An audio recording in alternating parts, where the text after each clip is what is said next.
And now the NBC 16 Sports Desk, sponsored by Bridgeway Contracting.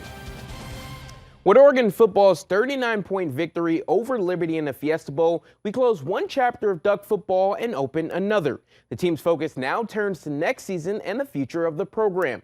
Sports reporter Trevor Denton wraps up our coverage from Arizona.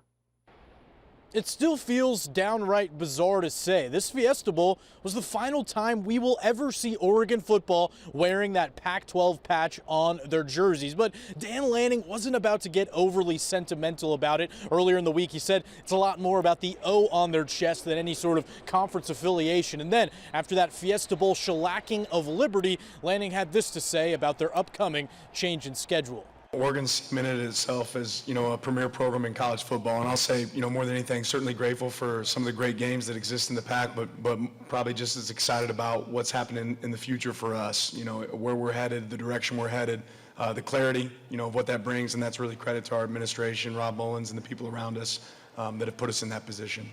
Tez Johnson, who finished with 171 receiving yards in the Fiesta Bowl, thought the team's performance was more than enough proof that the Ducks are ready for the big change. We coming.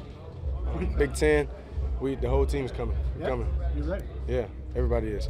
So judging by those comments, almost seemed like Tez was saying he was coming back for another year. I asked him if that was indeed the case. He declined to say, saying he was just focused on this game on Monday, but that would certainly be a major get for Oregon if they can get him back, as we saw what he did in that wide receiver one role here in Arizona. So that will wrap up my coverage of the Fiesta Bowl. Thank you so much for everyone who followed along the entire way. Back to you.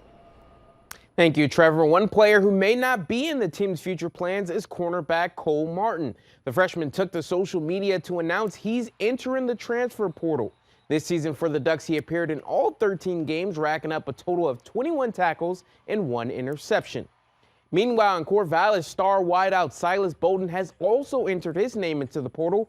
Bowden has spent 3 years with Oregon State and is another crucial blow to the Beavers' offense. This season, he led OSU with 54 catches for 746 yards and 5 touchdowns. Bowden also rushed for 84 yards on the ground with 2 more touchdowns on 9 carries.